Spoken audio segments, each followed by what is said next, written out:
عليكم ورحمة الله.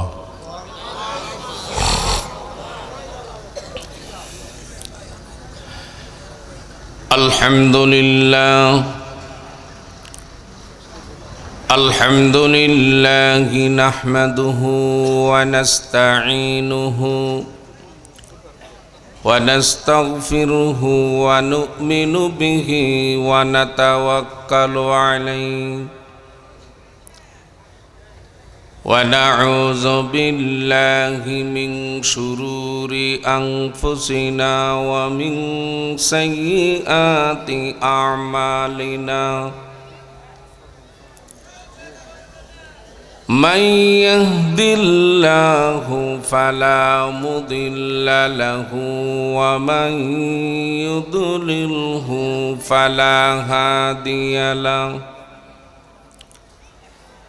ونشهد أن لا إله إلا الله وحده لا شريك له.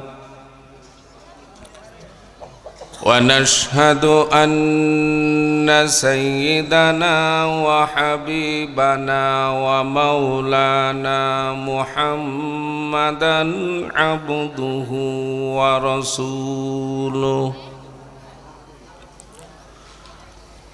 الذي أرسله بالحق بشيرا ونذيرا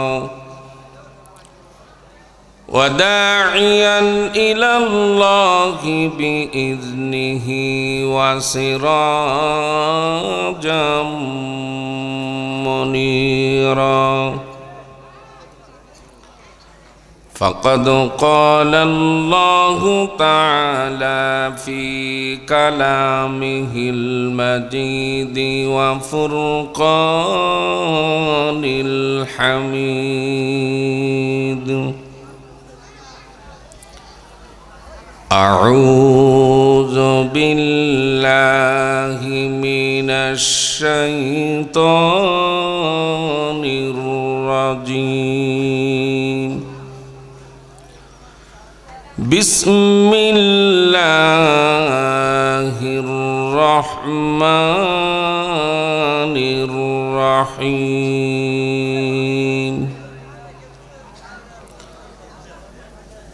وإذا قرأت القرآن جعلنا بينك وبين الذين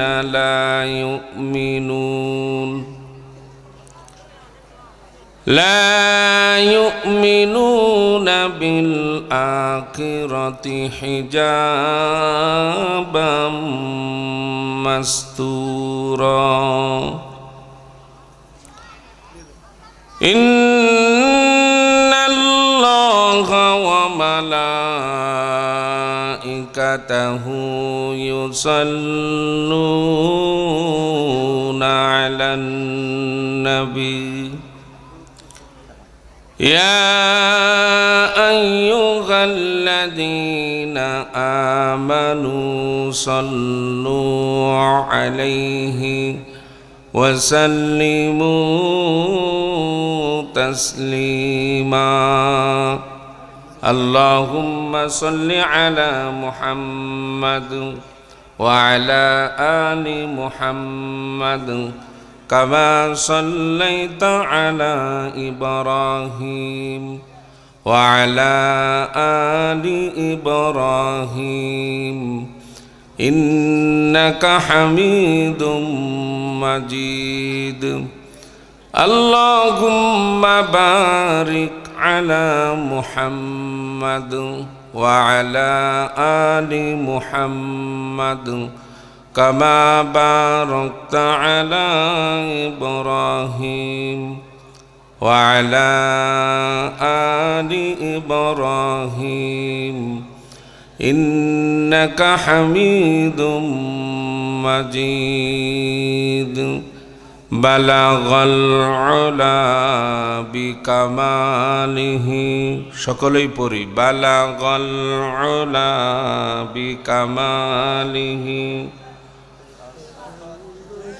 sound box বন্ধ করে দাও। হাসনাত জামিউ খিসালিহি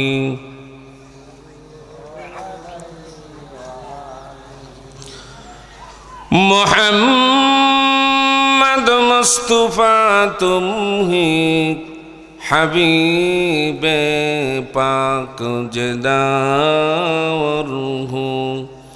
শাফিঈনা সা মুশরিকান কুশায়ে রোজামাহু হাশরহু বালাগাল উলা বিকামালিহি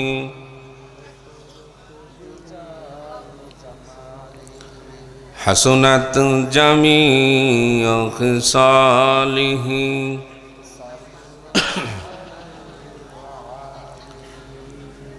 আরবে ভূমি মক্কার উপরে আমেনার জেঠাই ঘর খুদারি করুণা কাউসার হয়ে জরসে বারংবার বালাগাল উলা বিকামালিহি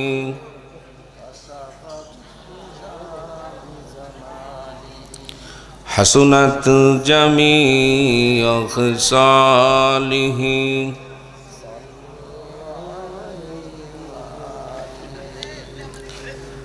হিলফুল ফুজুল ইসলামী ছাত্র সংগঠনের উদ্যোগে দ্বিতীয় বার্ষিক ইসলামী মহাসম্মেলনের সম্মানিত সভাপতি, সহসভাপতি, প্রধান অতিথি, বিশেষ অতিথিবৃন্দ, মুআজ্জাজ উলামায়ে কেরাম, উপস্থিত শ্রদ্ধেয় মুরব্বিয়ান, ছোট বড় সমবয়সী ভাই ও বন্ধুরা, আড়ালে মা ও বোনেরা, মহান আল্লাহ পাক রব্বুল আলামিনের দরবারে শুকর জানাই যে আল্লাহ তাবারক তাআলা কোরআনুল কারীম ও হাদিস শরীফ থেকে দুটি কথা শোনার জন্য সুযোগ করে দিলেন, সময় করে দিলেন। সেই আল্লাহ পাকের দরবারে প্রাণ খুলে শুকর জানাই আলহামদুলিল্লাহ। আল্লাহ পাকের অশেষ মেহেরবানি, দুনিয়াবি যাবতীয় সমস্ত কাজকর্ম থেকে ফারেক করে আমাদেরকে বাছাই করে পছন্দ করে এই মাহফিলে উপস্থিত করলেন, সেই জন্য আবারও শুকর জানাই আলহামদুলিল্লাহ। আল্লাহ রাব্বুল আলামিন আমার জবান থেকে পবিত্র কোরআনুল কারীম ও হাদিস শরীফের এমন কিছু হক কথা, আমলের কথা, দ্বীনের কথা বাহির করে দেন, যে কথাগুলো এই মজলিসে আলোচনা হলে আমলের জন্য আমাদের সকলের উপকার হবে, দুনিয়া ও আখিরাতের কল্যাণ হবে। সেই সব কথা আমার জবান দিয়ে আল্লাহ বাহির করে দেন, সকলে বলি আমিন। সম্মানিত মুসল্লিয়ান, আজ আল্লাহ তাআলা তৌফিক দান করলে যে বিষয় নিয়ে আমরা কথা বলবো, এ পৃথিবীতে কখন পর্দা শুরু হলো, পর্দার আয়াত নাজিল হলো কখন, কখন থেকে মহিলাদের মুখ ঢাকা ফরজ হলো, এবং তৎকালীন বিশ্বনবী মুহাম্মদুর রাসূলুল্লাহ সাল্লাল্লাহু আলাইহি সাল্লামের নবুয়তের পর সবচাইতে সুন্দর দুটি চেহারাদারী নারী এ পৃথিবীতে আল্লাহ তাআলা প্রেরণ করেছিলেন। একজন হচ্ছে আমার নবীর বিবি, আর একজন হচ্ছে এক কাফেরের বিবি। এ সম্পর্কে পবিত্র কোরআনুল কারীম থেকেই আমরা বিস্তারিত আলোচনা আসব ইনশাআল্লাহ। কোরআনুল কারীম ও হাদিস শরীফের এই হক কথাগুলো শোনার পর মৃত্যু পর্যন্ত আমরা যেন আমল করতে পারি, সেই তৌফিক আল্লাহ তাআলা আমাদের সকলকে দান করুন, আমিন। এটা পরে দিন, পরে আলোচনার পরে দিন। এর আগে আমরা একটি সুন্নতের আমল করে নিব ইনশাআল্লাহ। বিশ্বনবী সাল্লাল্লাহু আলাইহি ওয়াসাল্লাম ফরমান, আমার কোন উম্মত একটা সুন্নত যখন জিন্দা করলো, তাৎক্ষণিক তার আমল নামায় বাকি না 100 শহীদের নেকি আমল নামায় লেখা হবে। একটা শহীদের নেকি আর জাহান্নাম দূরত্ব হবে 500 বৎসরের রাস্তা। নবীর কোন উম্মত, নবীর প্রতি মায়া অবশ্যই আছে। এ পৃথিবীতে 3টি জায়গা চেপে চেপে গার সাথে গা লাগায় দাঁড়ানো বসা সুন্নত। এই সুন্নত আদায় করবেন, তাৎক্ষণিক আমল নামা 100 শহীদের নেকি লেখা হবে। আগে কেউ উঠেন না, তাহলে নেকিটা পাইবেন না। 1 নাম্বার হলো, যখন নামাজে দাঁড়াবো তখন কাঁধে কাঁধ মিলে যেন ফাঁকা না থাকে। নামাজও হয়ে গেল, 100 শহীদের নেকি আমল নামায় লেখাও হয়ে গেল। দ্বিতীয়ত হচ্ছে, দ্বিতীয়টা আমি বলবো, খেয়াল করবেন, কোন কোরআন এবং হাদিসের মজলিসে যখন বসবো তখন সামনের ফাঁকা জায়গা পূরণ করে গার সাথে গা লাগায় বসা সুন্নত। এই সুন্নতটা আদায় করব, সাথে সাথে 100 শহীদের নেকি আমল নামায় লেখা হবে।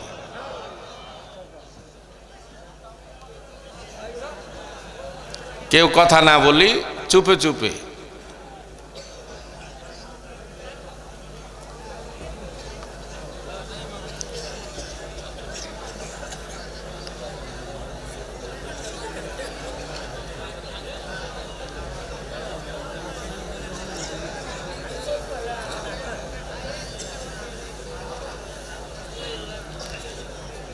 নবীর সুন্নতের সাথে বেয়াদবি, কারোর দুঃসাহস যাতে না হয়, সুন্নতটা আদায় করি।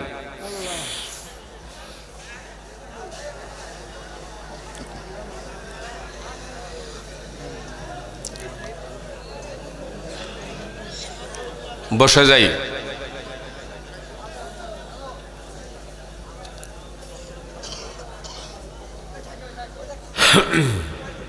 তৃতীয় নাম্বার হচ্ছে, ঘুরে গিয়ে নিজের বিবির সাথে গার সাথে গা লাগায় বসা সুন্নত। আল্লাহর রাসূল বলেন, স্বামী স্ত্রী ঘরের ভেতরে যখন গার সাথে গা লাগায় বসে কিছুক্ষণ আলোচনা করে খুশমেজাজে দুজন, সেটা সন্তানের জন্য হোক, সাংসারিক হোক, ব্যবসার জন্য হোক, আখেরাতের জন্য হোক, দুনিয়ার জন্য হোক, যেটাই হোক না কেন, খুশমেজাজে কিছুক্ষণ কথা বলবে। নবীজি বলেন, প্রতি শ্বাস প্রশ্বাসে স্বামী স্ত্রীর আমলনামায় 10 নেকি লেখা হবে এবং 10 গুনাহ কর্তন হবে। সুন্নত। এখন পিছনে যারা আছি, রাস্তায় দাঁড়ায় আছি, এরাই প্যান্ডেলের ভেতরে আসবে কিনা আমরা বলবো না তাদের আসতে, কিন্তু একটা আলোচনা তুলে ধরবো ইনশাআল্লাহ। আপনারা কি বলেন? বিশ্বনবী মুহাম্মদুর রাসূলুল্লাহ সাল্লাল্লাহু আলাইহি ওয়াসাল্লাম মা খাদিজাতুল কুবরা এমন কোন ফিকির বাকি রাখে নাই যা আমার নবীর জন্য করে নাই। ঠিক? আজকে আমরা যে আলোচনা করব, এখানে মা খাদিজার আলোচনা আসবে তাফসীরে। মা খাদিজাতুল কুবরা নবীজি যখন ঘর থেকে বাহির হতেন প্রথম জিন্দেগিতে, মা খাদিজাতুল কুবরা ঘরের ভেতরে কাটা কবুতরের মতো ছটফট করতে থাকতো। তখন তো নবীর শত্রুর অভাব নেই, না জানি কোন সংবাদ আসে।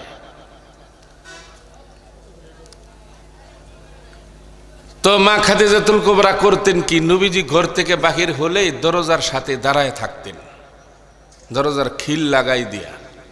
একটা ডাক দিত শুধু মা খাদিজা, কে? নবীজি ডাক দিতেন বাহির থেকে এসে, সাথে সাথে দরজা খুলে দিত। তো নবীজি একদিন প্রশ্ন করলেন, খাদিজা তুমি কি ঘুমাও না? কোনোদিন তো আমার দুটি ডাক দিতে হলো না। বলে, হুজুর আপনি যখন বাহিরে যান তখন আমি ঘরে ছোটাছুটি করতে থাকি, বিছানায় পিঠ লাগাই না। কখন জানি নবী এসে আমাকে ডাক দেয়। দুটি ডাক যদি দিতে হয় তাহলে আল্লাহর রসুলের সাথে বেয়াদবি হয়ে যেতে পারে। দুটি ডাক দিতে হয় নাই। তো একদিন নবীজি ফিরতে একটু লেট করেছেন। মা খাদিজাতুল কুবরা ঘরে আর টিকতে পারল না, না জানি নবীর কোন বিপদ হয়েছে। দরজা খুলে নবীর তালাশে বাহির হয়ে গেল। বাহির হলে কিছু দূর এসেই দেখে বাইতুল্লাহর সামনে নবীজি সাহাবীদেরকে নিয়ে বয়ান করতেছেন। মা খাদিজা দূর থেকে দেখতেছেন যে বয়ান করতেছেন নবী ঠিক, কিন্তু নবীর উপরে সাহাবীদের উপরে আকাশ থেকে মুষলধারে বৃষ্টি পড়তেছে। মা খাদিজা এই পরিস্থিতি দেখে ঘরের ভেতরে ঢুকে শুকনা কাপড় নিয়ে নবীর জন্য অপেক্ষা করতেছেন। বয়ান শেষ, সাহাবীরে বিদায়, নবীজি খাদিজার ঘরের দরজার সামনে এসে নক করলেন। সাথে সাথে মা খাদিজা ও দরজা খুলে দিয়েই শুকনা কাপড় হাত বাড়িয়ে দিয়েছে। নবীজি মা খাদিজাকে বললেন, খাদিজা কাপড় কেন? আমার কাপড় তো ভিজেও নাই, নাপাকেও লাগে নাই, তে কাপড় পাল্টাবো কারণ কি? কেন দিলা? মা খাদিজাতুল কুবরা আল্লাহর নবীকে ডেকে বলে, ইয়া রাসূলুল্লাহ, কি আপনার দেরি দেখে আমি খাদিজা যখন ঘর থেকে বাহির হলাম তাকায় দেখি বাইতুল্লাহর সামনে আপনি বয়ান করেন ঠিক, কিন্তু আকাশ থেকে মুষলধারে বৃষ্টি পড়তেছে। আমি ভাবলাম আপনার শরীর ভিজে গেছে, কাপড় ভিজে গেছে, শুকনা কাপড় নিয়ে অপেক্ষা করতেছি। আল্লাহর নবী মা খাদিজাকে ডেকে বলে, ও খাদিজা, তুমি যে বৃষ্টি দেখেছ এই বৃষ্টি দুনিয়ার সাধারণ কোন বৃষ্টি নয়। এ বৃষ্টি শরীর ভেজা বৃষ্টি নয়, এ বৃষ্টি কাপড় ভেজা বৃষ্টি নয়। আল্লাহ রাব্বুল আলামিনের ওয়াদা, যখন কোন মজলিসে কোরআনুল কারীম ও হাদিস শরীফ থেকে বয়ান হয়, ওই মজলিসের ভেতরে প্যান্ডেলের ভেতরে যারা বসে মনোযোগ সহকারে শুনে, তাদের উপরে আকাশ থেকে মুষলধারে বৃষ্টির ন্যায় আল্লাহ পাকের পক্ষ থেকে রহমত এবং সকিনা পড়তে থাকে। তুমি যে দেখেছ এটা বৃষ্টি না, এটা রহমত এবং সকিনা। এখন বাহিরে যারা থাকবে এরা পাবে এটা? তো আসবে কি আসবে না এটা তাদের ব্যাপার, কি বলেন? হ্যাঁ, এখন আমরা আলোচনা শুরু করব ইনশাআল্লাহ। পর্দার আয়াত নাজিল হয়েছে মক্কায় না, মক্কার 13 বছর জিন্দিগিতে নবীজির। এই 13 বছর নবীর বিবি সহ মুখমণ্ডল খোলা থাকত। মা খাদিজাতুল কুবরা মুখমণ্ডল খোলা রাখতেন। মা খাদিজাতুল কুবরার সাথে নবীজি 26টি বছর দাম্পত্য জীবন কাটাইছেন। এর ভিতরে নবী দ্বিতীয় বিবাহ করে নাই। এই 26 বছরের ভেতরে নবুয়তের 11তম বছরে মা খাদিজাতুল কুবরা ইন্তেকাল করেন মক্কায়। মা খাদিজাতুল কুবরার ইন্তেকালের 11 দিন পর আবু তালেব ইন্তেকাল করে, নবীর চাচা।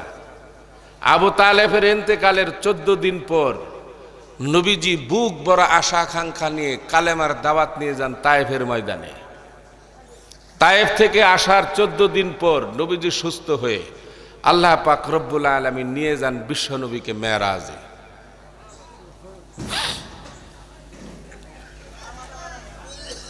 মা খাদিজাতুল কুবরা নবীজি যখন বিবাহ করেন তখন মা খাদিজার বয়স ছিল কত? 40 বছর। এর আগে মা খাদিজার 2 জায়গায় বিবাহ হয়েছিল, 2টি স্বামী ইন্তেকাল করেছে। নবীজিকে নবুয়তের পর বাইতুল্লাহর সামনে আবু লাহাব, উতবা, সাইবার, আবু জেহেল নবীজিকে শহীদ করে দেওয়ার জন্য বাইতুল্লাহর সামনে চালাকি করে ডেকে নেয়, বলে তোমার সাথে একটু পরামর্শ আছে। নবীজি যখন বাইতুল্লাহর দরজার সামনে গিয়ে দাঁড়ালেন, দাঁড়ানোর পরে উতবা আর সাইবা লোহার একটা বল্লভ পিছনে রেখে নবীজিকে উদ্দেশ্য করে ছুঁড়ে ফেললেন। সেই দিন যদি এটা নবীর বুকে লাগতো, নবীজি শহীদ হয়ে যেতেন। এটা টের পেয়েছিলেন মা খাদিজাতুল কুবরার যে আগের স্বামী, তার নাম হলো আবি হালা। এই তার সন্তান ছিল হারেস। মা খাদিজাতুল কুবরার আগের স্বামীর সন্তান হারেস বিন আবি হালা টের পেয়ে নবীজির সামনে বুক পেতে দেয় নবীজিকে বাঁচানোর জন্য, যার জন্যে সাথে সাথে হারেস বিন আবি হালা শহীদ হয়ে যায়। ইসলামের প্রথম শহীদ খাদিজাতুল কুবরার আগের স্বামীর সন্তান নবীজিকে বাঁচাতে গিয়ে জীবন দেন। প্রথম শহীদ হারেস বিন আবি হালা।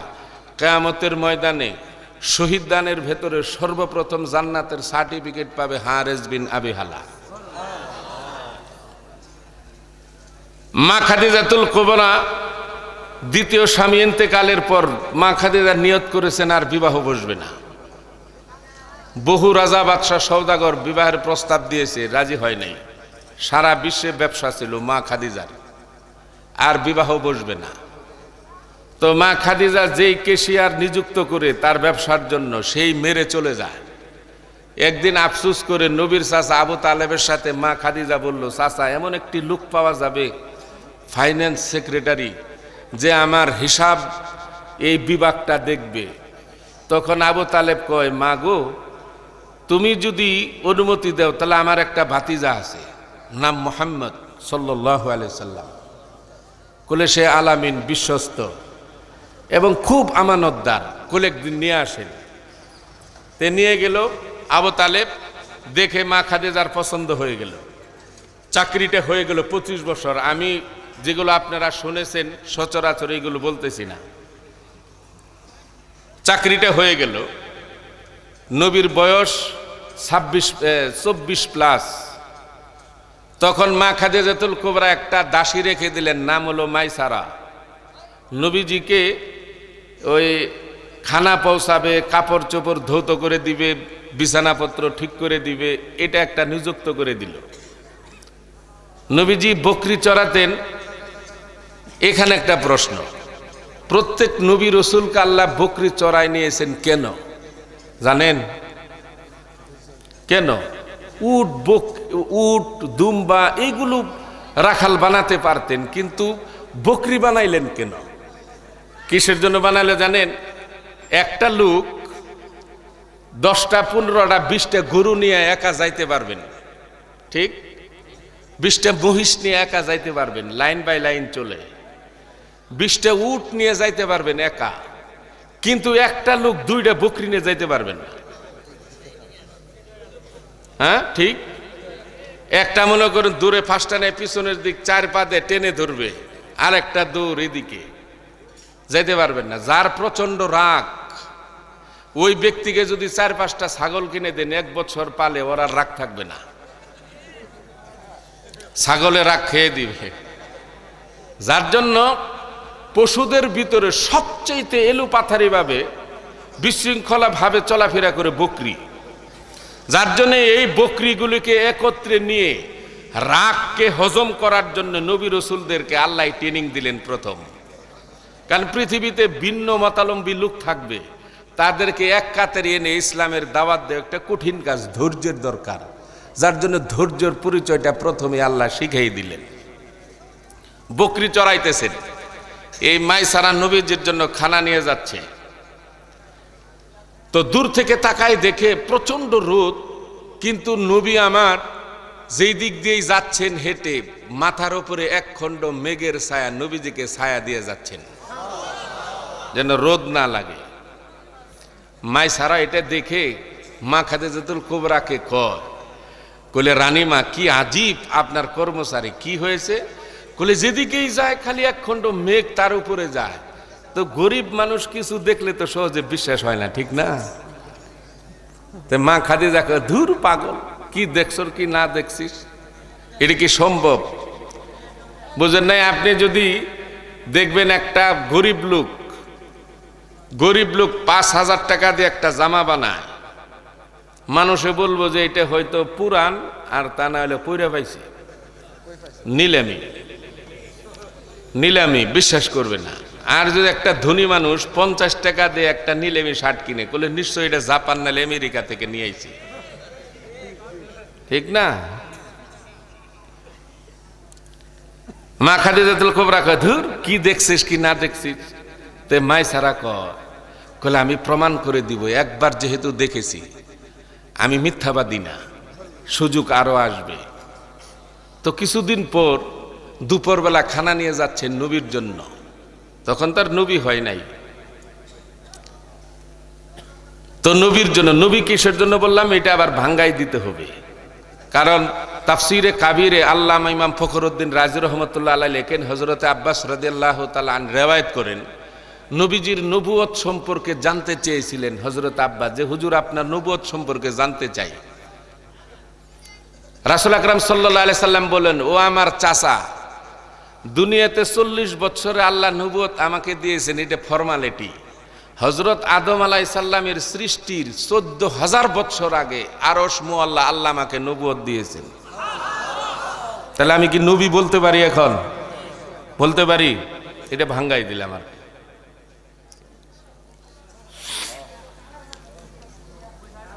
এবার মাইসারা দূর থেকে তাকায়, দেখে নবীজি একটা পাথরের উপরে বসে আছে। দুপুরবেলা প্রচন্ড রোদ, গরম। দূর থেকে মাইসারা তাকায়, দেখে বিশাল আকৃতির এক অজগর সাপ নবীজির পেছনে। সাপটা মাথার উপরে, সাপের মুখটা ফেরাক করে প্রশস্ত করে নবীজির উপরে ছায়া দিয়ে আছে, আর এরকম করে বাতাস করতেছে। এটা দেখে মাইসারা কয়, আজকে আর সুযোগ হাতছাড়া করবো না। খানা না দিয়া তাড়াতাড়ি করে রানীমা নিজের চোখে দেখে যেন আসেন। কি হয়েছে? বলে আসেন আগে। আসে। মা খাদিজা দূর থেকে এই দৃশ্য তাকায় দেখেছে। দেখার পর সেই দিন থেকে মা খাদিজা করলেন কি, মা খাদিজার চাচাতো ভাই, তার নাম হলো ওরাকা। তার চাচা ছিল, মা খাদিজাতুল কুবরার চাচা ছিল নৌফেল। সে তাওরাত জবর ইঞ্জিনের মুফাসসির ছিল। নৌফেলও ওরাকাও তাওরাত জবর ইঞ্জিনের পণ্ডিত ছিল। মা খাদিজা চাচাতো ভাইয়ের বাড়িতে গিয়ে ওই কিতাবগুলি ঘাঁটতে শুরু করলো, যে আখিরি নবী যে পৃথিবীতে আগমন করবে তার কি কি সিমটম থাকবে, কি নিদর্শন থাকবে। এইগুলো দেখে আর বিশ্ব নবীর চেহারা এবং তার সিমটম দেখে হুবহু বনে গেল। মা খাদিজার লোভ লাগে গেল। নবীজি আসছে, কলে আপনার বাড়িতে কে কে আছে? কলে আমার চাচা। কলে আপনার চাচাকে একটু বলবেন, আমি কথা বলবো। নবীজি গিয়ে বললেন। আবু তালেব আসলো মা খাদিজার কাছে। কি বলো? কলে চাচা, আমি তো নিয়ত করেছিলাম আর বিবাহ বসবে না, আপনি যদি রাজি থাকেন, আমার মনটা চাইছে আপনার ভাতিজা মুহাম্মদকে আমি বিবাহ করতে চাই। মনে মনে আবু তালেব খুশি যে সংসারের দুরবস্থা, আর খাদিজা যদি আমার ভাতিজা বউ হয় তাহলে আমাদের অভাব অনটনও থাকবে না, অনেক উপকার হবে। যাই হোক, আলোচনার পরে বলে ঠিকই আছে মা, আমি আমার ভাতিজার কাছে গিয়ে বলবো আপনার এই প্রস্তাব। রাজি না রাজি তার ব্যাপার, তবে আমি আপনার সম্পর্কে বলবো। তা আবু তালেব গিয়ে নবীজিকে অনেক গুণ বললেন মা খাদিজার। নবীজি মনে মনে ভাবলেন আমার চাচার খুব পছন্দ। নবীজি রাজি হয়ে গেল, বিবাহ হয়ে গেল। আর 1 মাস বাকি, 25 বছরের বিবাহ হয়ে গেল। বিবাহ হওয়ার পর সমস্ত ব্যবসায়ী পাইকাররা মা খাদিজার সাথে ব্যবসা বন্ধ করে দিল। কিসের জন্য বন্ধ করলো?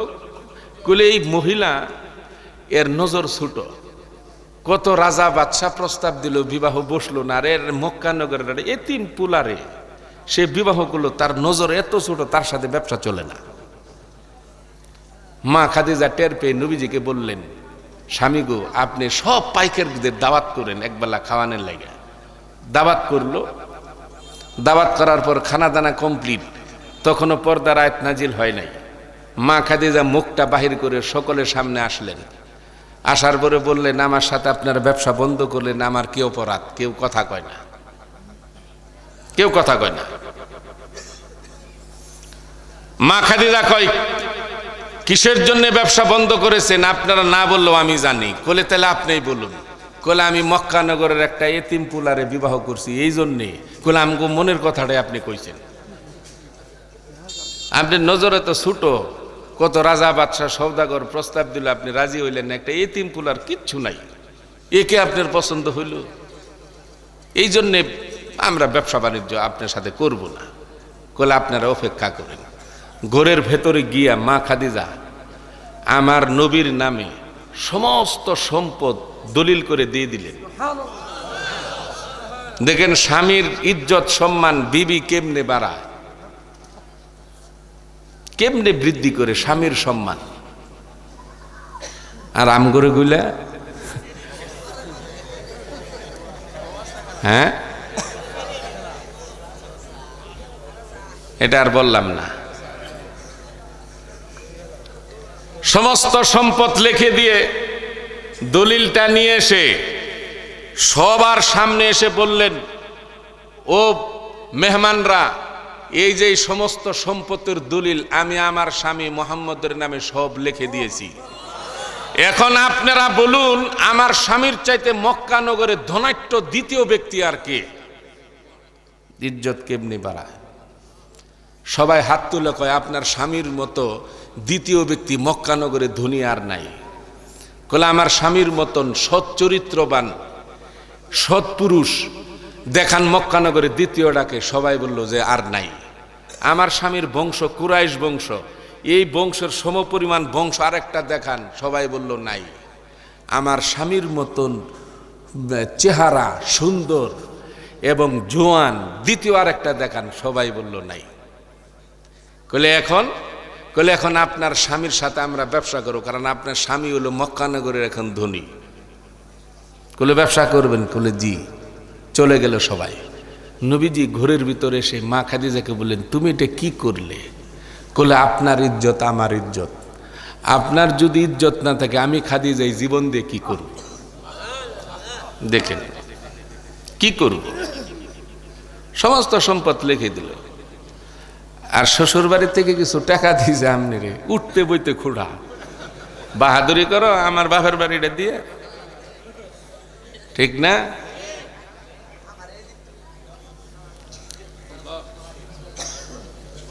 মা খাদিজাতুল কুবরা জীবনে কিছুই চাই নাই নবীজির কাছে, কিন্তু মৃত্যুর 3 মাস আগে 3টে জিনিসের আবদার করে বসলেন। কিছুই আবদার করে নাই কোনোদিন। নবীজিকে বললেন, ইয়া রাসূলুল্লাহ, জীবনে আপনার কাছে আমি কোনোদিন বলি নাই আমাকে একটা কাপড় এনে দেন, একজোড়া জুতা এনে দেন, একজোড়া গহনা বানাই দেন। ধন সম্পদ আপনাকে মালিক বানাই দিয়েছে, কোনো দিন আমি এই সম্পর্কে বলি নেই যে আমাকে আজকে একটু ভালো খাওয়ান। নবীজি গো, অনুমতি দিলে আজকে 3টে জিনিস আপনার কাছে আমি আবদার করব। নবীজি বললেন, খাদিজা তুমি বলো, যা বলো, তুমি তো কোনো দিন আমার কাছে কিছু চাও নাই। আল্লাহর নবী মা খাদিজাকে ডেকে বলে, ও খাদিজা, কি চাইবা তুমি আমার কাছে চাইতে পারো, তুমি যা বলবে তাই মঞ্জুর। মা খাদিজা ডেকে বলে, ইয়া রাসূলুল্লাহ, 1 নাম্বার আবদার হলো আমার আপনার কাছে, আমি যখন ইন্তেকাল করব আমাকে নতুন কোন কাপড় দিয়া কাফন পরাবেন না, আপনার গায়ের একটি পুরান জুব্বা দিয়ে আমাকে কাফন পরাবেন। আল্লাহর নবী কয়, পুরান জুব্বা কেন? মা খাদিজা ডেকে বলে, ইয়া রাসূলুল্লাহ, কবরের ভেতরে আমাকে যখন শোয়ায় দিবেন ফেরেশতারা যখন কবরে ঢুকবে, দেখবে, তাকায় দেখবে বিশ্ব নবীর জামা আমার গায়ে। এই জামার সম্মানার্থে আমাকে শাস্তি দিবে না, সেই জন্য আপনার গায়ের পুরান জুব্বা দিয়ে আমাকে কাফন পরাবেন। দ্বিতীয়টা হলো, আমার লাশটা যখন আপনি শোয়াবেন কবরে, অন্য কেউ আর আমার লাশটা ধরবে না, আপনি নিজ হাতে কবরে শোয়াই দিবেন। তৃতীয় নাম্বার হলো, আমাকে কবর দিয়ে সবাই যখন চলে যাবে, আপনি যাইবেন না, আপনি মাথার পাশে বসে থাকবেন।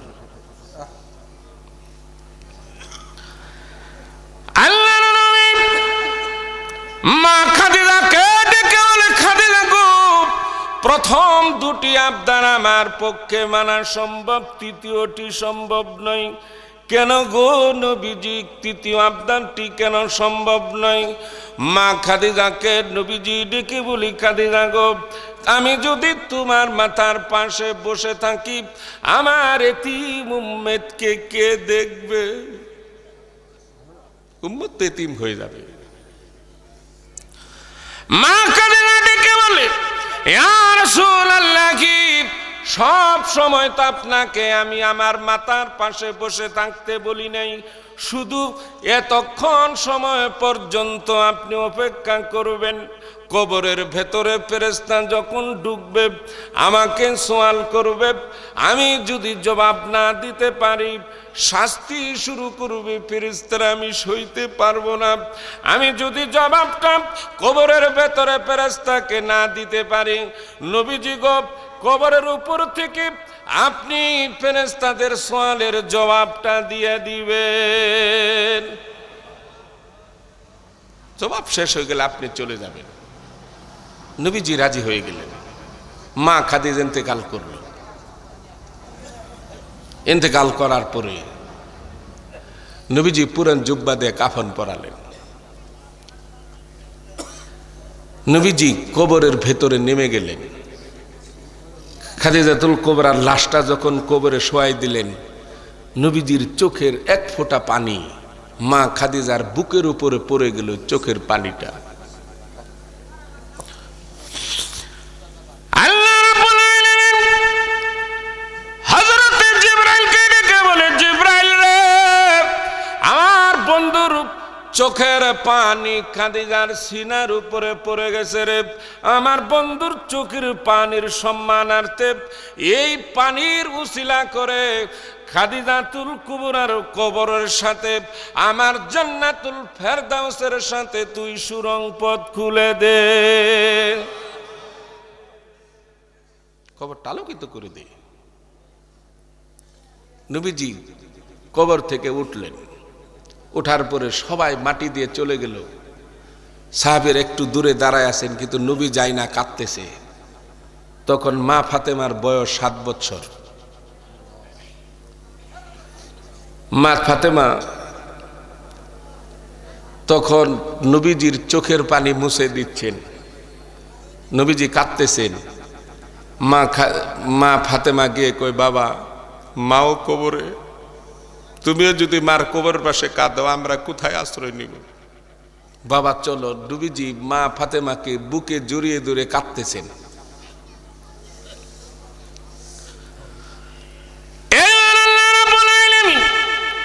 হযরতে জিবরাইলকে ডেকে বলে, জিবরাইল গো, এমনিতেই আমার বন্ধু কষ্ট পেয়েছে, দুঃখ পেয়েছে। খাদিজা হারানোর বেদনা আমার বন্ধুকে কষ্ট দিয়েছে। জিবরাইল গো, আমার বন্ধু খাদিজার কবরের সওয়ালের জন্য অপেক্ষা করবে, এই দৃশ্য আমার আর সহ্য হচ্ছে না। জিবরাইল রে, আমার বন্ধুকে সালাম আনতে বল। আমার বন্ধু খাদিজার কবরের সওয়ালের জন্য অপেক্ষা করতে হবে না, চোখের পানি ফেলতে হবে না, চিন্তাও করতে হবে না। খাদিজার প্রতি আমার বন্ধু সন্তুষ্ট, আমি আল্লাহ রাব্বুল আলামিন ও খাদিজার প্রতি সন্তুষ্ট। ফেরেশতারা কবরের ভেতরে যখন গিয়ে খাদিজাকে সওয়াল করবে, আমি আল্লাহ রাব্বুল আলামিন খাদিজার কবরের সওয়ালের জবাব নিজে দিয়ে দিব, নিজে দিয়ে দিব। হযরতে জিবরাইল এসে বললেন। বলার পরে নবীজি শুকরগুজার করলেন। নবীজি কাঁদতে কাঁদতে কবর থেকে উঠে আসলেন। 3 দিন পর হযরত আবু বকর সিদ্দিক নবীজির সামনে গিয়ে কয়, হুজুর আর কত কাঁদবেন, আর কত কাঁদবেন? আপনি অনুমতি দিলে আমি একটা কথা বলতে পারি। নবীজি বললেন, বলো কি বলতে চাও আবু বকর? বলে, হুজুর আপনি আরেকটা বিবাহ করেন, আরেকটা বিবাহ করেন।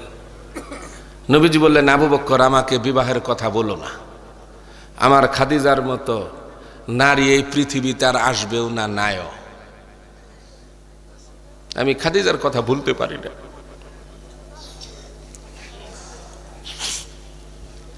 হযরত আবু বকর সিদ্দিক কয়, হুজুর আপনার বিবির প্রয়োজন না থাকতে পারে, আপনার 4টি কন্যা সন্তান, তাদের দেখাশোনার জন্য তাদের একটা মায়ের দরকার, ঠিক না? আবু বকর যখন বললেন, হুজুর তাদের একটা মায়ের দরকার, তখন নবী কয়, আবু বকর আমার 4টি সন্তান, আমার কাছে কে বিবাহ বসবে? বলে, হুজুর অনুমতি দিলে আমি একটু ফিকির করে দেখি। নবীজি বললেন, দেখো তুমি। নবীজির দ্বিতীয় বিবির নাম কি? কি নাম? আয়েশা সিদ্দিকা। নবীজির দ্বিতীয় বিবির নাম হলো মা সাউদা রাদিয়াল্লাহু আনহা। মা খাদিজার বয়স ছিল 40 নবীজি যখন বিবাহ করে, ঠিক না? আর 2 জায়গায় বিবাহ হয়েছিল। মা সাউদাকে নবী যখন বিবাহ করেন তখন মা সাউদার বয়স হলো 60 বছর। কত বছর? 60 বছর। মা সাউদার আরো 3 জায়গায় বিবাহ হয়েছিল, 3টে স্বামী ইন্তেকাল করেছে। মা সাউদাও নিয়ত করেছে জীবনে আর বিবাহ বসবে না। আপনারা বলতে পারেন 60 বছর একজন বৃদ্ধা মহিলাকে নবী বিবাহ করবে কেমনে? আপনি দেখবেন আপনার গ্রামে আছে কিছু নারী আছে, পুরুষ আছে, শরীরের বান শক্ত, বয়স হয়ে গেছে 40-50, বোঝা যায় যে কেবল বিবাহের বয়স হইল, ঠিক না? আছেন এরকম? 3-4 জন বাচ্চার মা হয়ে গেছে, বুঝাই জানে যে বিবাহ হয়েছে।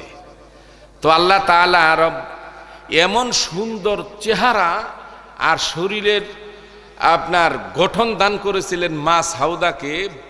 আমি যেটা বলেছিলাম, মা সাউদা যখন ঘর থেকে বাহির হতো, মক্কা মদিনার ইহুদি মুশরিকরা মা সাউদার চেহারা এক নজর দেখার লাইগা রাস্তার ধারে ধারে বসে থাকত। এখন কেমন চেহারা দিয়েছেন আল্লাহ বুঝ করে নিয়ে। 60 বছর বয়স মা সাউদার, বুঝাই যায় না যে তার বিবাহ হয়েছে, এত সুন্দর। হযরত আবু বকর সিদ্দিক মা সাউদারে কয়, মা সাউদা গো, একটা প্রস্তাব নিয়ে আসছিলাম। কলে কিসের? কলে আপনার বিবাহের। তো মা সাউদা, আবু বকর আপনাকে আমি সম্মান করি, আপনি ভালো মানুষ, যা বলছেন আর কোয়েন না, আমি আর বিবাহ বসবো না। তো হযরত আবু বকর সিদ্দিক কয়, মা সাউদা গো, যার পক্ষ থেকে আমি এসেছি, যার কদম চুম্বনে পৃথিবী ধন্য। মা সাউদা কয়, আবু বকর দেখো, পৃথিবী ধন্য হোক আর আকাশ ধন্য হোক, এটা বড় কথা না, আমি বিবাহ বসবো না। সচরাচর তো মেয়ে পাওয়া যায় না, নবীর কাছে তার সব মেয়ে বিবাহ দেওয়া যাবে না। পিছনে হযরত আবু বকর সিদ্দিক আল্লাহর দরবারে 1 ফোঁটা চোখের পানি ফেলে কয়, আল্লাহ গো, মা সাউদার দিলটা তুমি নরম করে দাও, আমার নবীর জন্য যেন রাজি হয়ে যায়। করতে দেরি দোয়া, মঞ্জুর হইতে দেরি হয় নাই। পিছন দিক দিয়ে ঘুরেই মা সাউদা কয়, আবু বকর শুনো একটা কথা। কি? কইলে, একটা লোক যদি আমাকে বিবাহ করতে রাজি হয়, আমার খুব আকাঙ্ক্ষা বাকি জিন্দেগিতে তার খেদমত করে যেতে পারতাম, আমার জীবন ধন্য। তো আবু বকর সিদ্দিক কয়, তুমি কার কথা বলতেছো গো মা সাউদা? কইলে, আমাকে যদি বিশ্বনবী বিবাহ করতেন। তো হযরত আবু বকর সিদ্দিক, আমি তো হুজুরের পক্ষ থেকে আছি। কইলে, আর আপনি আগে কইবেন না, আমি তো হুজুরের অপেক্ষায় আছি, কখন হুজুরের পক্ষ থেকে প্রস্তাব আসবে। বিবাহ হয়ে গেল, তখনও পর্দার আয়াত নাজিল হয় নাই। মা সাউদা নবীর বিবি, যখন নবীর ঘর থেকে বাহির হতো তখন মক্কার ইহুদি মুশরিকরা তাকায় দেখতো কখন সাউদা বাহির হবে আর তার চেহারাটা দেখবে।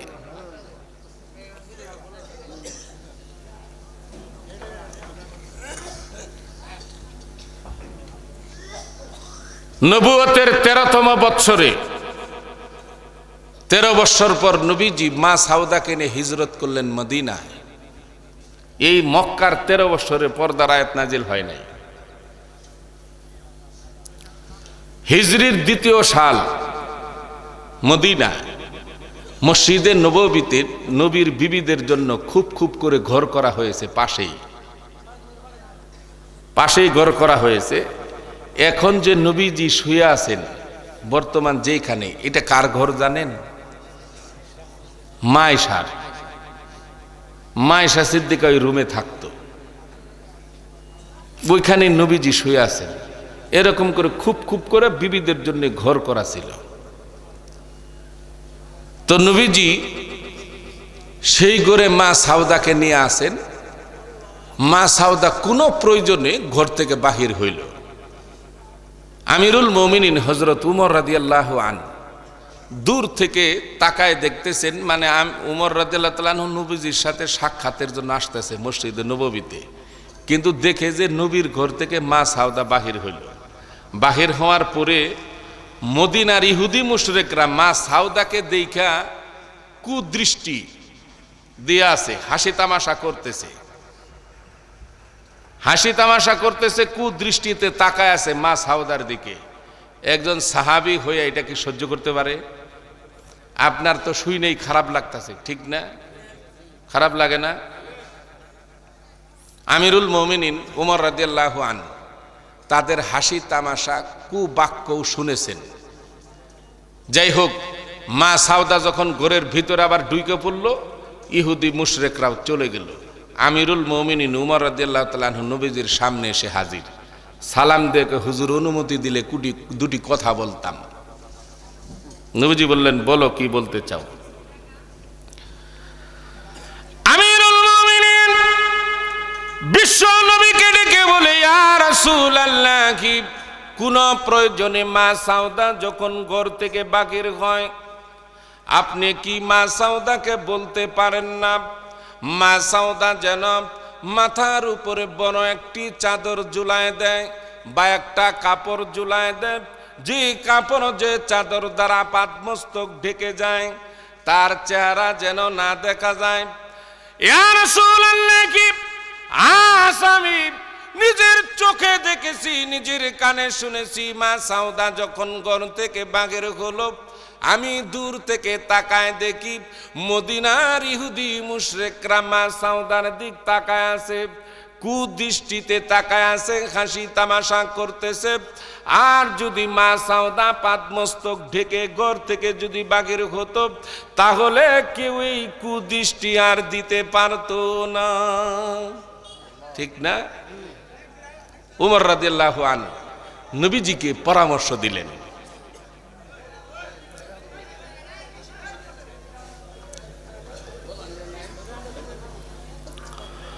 আল্লাহর নবী আমিরুল মুমিনিন হযরত উমর রাদিয়াল্লাহু তাআলা আনহুর কথায় নবীজি নিরুত্তর হয়ে গেলেন, স্তব্ধ হয়ে গেলেন।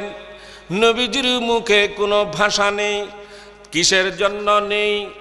আপনারা তো জানেন, আল্লাহ রাব্বুল আলামিনের পক্ষ থেকে যতক্ষণ পর্যন্ত না ওহী না আসতো, ততক্ষণ পর্যন্ত আমার নবী নিজের জবান থেকে কোনো কথা বলতেন না, ঠিক না?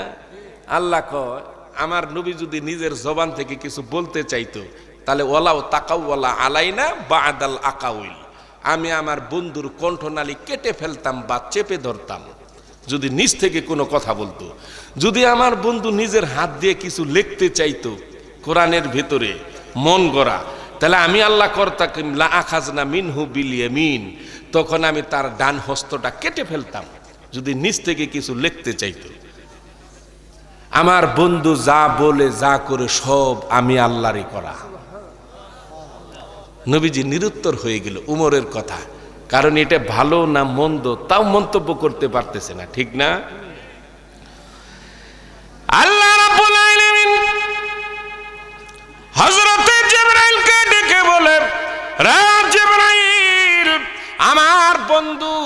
উমরের প্রশ্নের সম্মুখীন হয়ে গেছে রে। আমার বন্ধুকে উমর একটা পরামর্শ দিয়েছে, আমার বন্ধু নিরুত্তর হয়ে গেছে। জিব্রাইল রে, ওমর আমার বন্ধুকে যে পরামর্শটা দিয়েছে, আমি আল্লাহ রাব্বুল আলামিনের দরবারেও পরামর্শটা পছন্দ হয়েছে। কেমন পরামর্শ দিল দেখেন। আল্লাহ কয় আমারও পছন্দ হয়েছে উমরের পরামর্শ।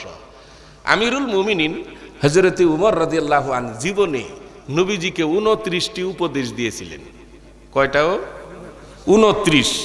এমন উপদেশ যা আমার আল্লাহ পছন্দ করে 27টি উপদেশ কোরআনুল কারিমে উঠাই দিয়েছেন।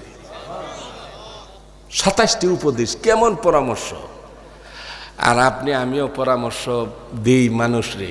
জীবনে 2 জনকে পরামর্শ দিয়েছিলেন, একজন ভিক্ষা করে খায় আর একজন জেল খাটতেছে, তাই না গো? আল্লাহ রাব্বুল আলামিন বলেন, মাইয়াশফা শাফাআতান হাসানাতান ইয়াকুল লাহু কিফলুম মিনহা ওয়া মাইয়াশফা শাফাআতান সাইয়্যাতান ইয়াকুল লাহু কিফলুম মিনহা।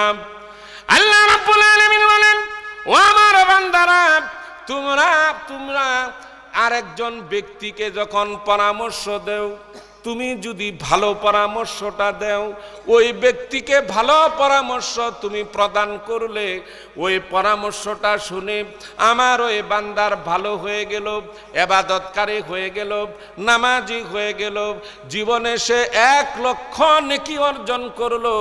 তোমার পরামর্শ শুনে আমি আল্লাহ রাব্বুল আলামিন তোমার আমলনামা 1 লক্ষ নেকি আমি আল্লাহ লিখে দিব। তুমি যে ভালো পরামর্শটা দিলা, যার জন্য তোমার আমলনামায় 1 লক্ষ নেকি আমি আল্লাহ লিখে দিব। আর যদি খারাপ পরামর্শ দাও, তাহলে সাইয়্যাতান ইয়াকুল লাহু কিফলুম মিনহা, সে যে অপরাধ করবে, গুনাহ করবে, ওর একটা অংশ তোমার আমলনামায় আমি লিখে দিব। দেখছেন নি? আল্লাহ রাব্বুল আলামিন হযরত জিবরাইলকে ডেকে বলে, ও জিবরাইল, উমর আমার বন্ধুকে যে পরামর্শ দিয়েছে আমি আল্লাহর পছন্দ হয়েছে। যাও জিবরাইল, মদিনায় মসজিদে নববীতে চলে যাও, কোরআনুল কারিমের আয়াত নিয়ে চলে যাও। হযরতে জিবরাইল কোরআনুল কারিমের আয়াত নিয়ে মসজিদে নববীতে উপস্থিত। আল্লাহর নবীকে সালাম দিয়ে বললেন, ইয়া আইয়ুহান নাবিয়্যু কুল লি আজওয়াজিকা ওয়া বানাতিকা ওয়া নিসাইল মুমিনিনা ইউদুনিনা আলাইহিন্না মিন জালাবিবিহিন যালিকা আদনা আইয়ুরাফনা ফালা ইউযাইন ওয়া কানাল্লাহু গাফুরার রাহিমা। আয়াতে কারিমা নাজিল হয়ে গেল।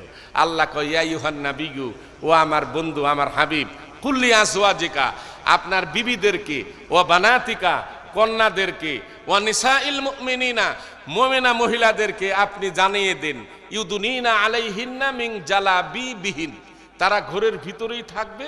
কোনো প্রয়োজনে যদি ঘর থেকে বাহির হতেই হয়, তাহলে তারা যেন মাথার ওপর বড় একটি চাদর কাপড় ঝুলায় দেয়, যে কাপড়টা দিয়ে চেহারা তো দূরের কথা, 1 চুল পরিমাণ ইঞ্চি যেন তার অংশ না দেখা যায়, শরীরের কোন অংশ। কলি এমনি ভাবে যদি তারা ঘর থেকে বাহির হয়, যালিকা আদনা আইয়ুরাফনা ফালা ইউযাইন, বলে তাহলে তাদেরকে চিনে নেওয়া কষ্ট হবে না। ওই পর্দাশালী মেয়েদেরকে কেউ জ্বালাতন করতে পারবে না, তাকে দেখে কেউ উপহাস করতে পারবে না, হাসি তামাশা করতে পারবে না। ওই পর্দাশালী মহিলার জন্য তার হেফাজতের জিম্মাদার আমি আল্লাহ হয়ে গেলাম। সুবহানাল্লাহ, জোরে বললেন না? এখন আসেন, সেই দিন থেকে নবীর বিবি কন্যা, সাহাবীদের বিবি কন্যা, মুমিন পুরুষ নারীর বিবি কন্যা নারীগণের চেহারা তো দূরের কথা, কেউ একটা কণ্ঠের আওয়াজ আর অপর পুরুষে শুনতে পায় নাই, নাজিল হয়ে গেল। এখন মুমিনা মহিলা, সম্মানিত মুসল্লিয়ান, আপনি নামাজ পড়েন, আপনি হজ করে আসছেন, আপনি আলেম, আপনি তাবলিগের আমির, আপনি হাজী সাহেব, আপনার মেয়ে, আপনার বিবি, এই যে মনে করেন মানুষের সামনে অগাধ চলাফেরা করছে, আপনি ক্ষেতের কাম করেন, এই কামলারা যখন খাইতে বসে আপনার বিবি খাওয়ায়, আপনার যুবতী মেয়ে খাওয়ায়, এই যে খাওয়াইলো, মেহমানরা আসতেছে, যাদের সামনে যাওয়া হারাম, তাদেরকে যে আপনার বিবি কন্যাকে দিয়ে সামনে যে খাওয়াইতেছেন, আপনি নামাজ পড়েন, আপনার বিবিও নামাজ পড়ে, এইগুলো নামাজ রোজা, এইগুলো মনে করেন পর্দা ছাড়া, এগুলো ভণ্ডামি ছাড়া আর কিছু না। আপনি নিশ্চিত থাকেন, আপনি একটা ফরজ মানবেন আর একটা ফরজ মানবেন না, এটা হয় না। আপনি দেখবেন কিয়ামতের দিন যখন বান্দার আমল নামা আল্লাহ হাজির করবে, দেখবে আপনার আমল নামায় 10 লক্ষ জিনের গুনাহ। তখন বান্দার আল্লাহকে বলবে, আল্লাহ আমি দুনিয়াতে সচ্চরিত্রবান ছিলাম, আসলেই সচ্চরিত্রবান ছিল, কইলে আমার আমল নামায় 10 লক্ষ জিনের গুনাহ আসলো কই থেকে? এটা আল্লাহকে বান্দা বলবে, আল্লাহ আমি তো জিনা করি নাই। আল্লাহ তখন একটা ধমক দিয়ে বলবেন, এই নাফরমান, তুই তোর বিবিকে, তোর যুবতী কন্যাকে মোটর সাইকেলের পিছে রিক্সা দিয়ে সাজগুজ করায় মার্কেটে নিয়ে গেছিস, আত্মীয়র বাড়ি, বন্ধুর বাড়ি, এই যে তুই নিয়ে গিয়েছিস কাকে প্রদর্শনী দেখানোর জন্য? টাকা খরচ করে বিবাহ করলেন আপনি, কারে দেখানোর জন্য বইরে নিয়ে গেলেন সাজায়? কারণটা কি? আপনার উদ্দেশ্যটা কি?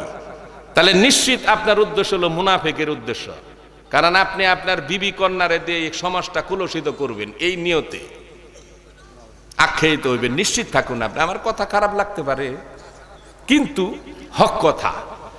আপনার বিবি আপনার জন্য হালাল, সাজগুজ করবে আপনার ঘরে, সাজগুজ করে বাহিরে নিয়ে গেলেন কাকে দেখানোর উদ্দেশ্য? কারণটা কি? আপনি নিয়ে গেলেন আপনার বন্ধুর বাড়িতে, যদি আপনার বন্ধু কন্যা রাশি থাকে তাহলে কপাল খাইছেন, খাইছেন কপাল। আপনার মনে করেন এই যে মোবাইল, মোবাইল বাহির হবে, এটা আল্লাহ জানেন না?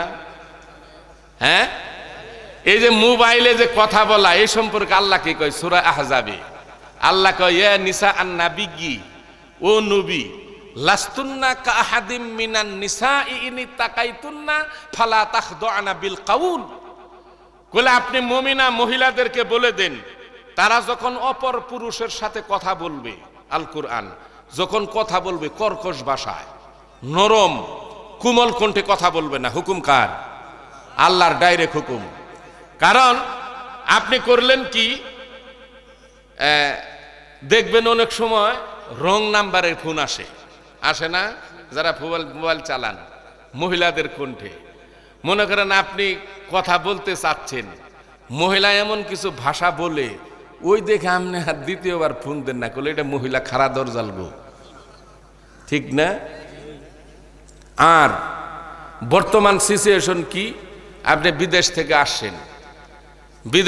আসছেন, বাবা মা এত কষ্ট করে রুজি রোজগার করে মাথার গাম পায়ে ফেলা লেখাপড়া করে বিদেশ পাঠাইলো জমি বিক্রি করে আসছেন। যুবক ভাইয়েরা আমার, বাবা বলেছে, বাবা তুমি এবার আসলে তোমাকে বিবাহ করাবো।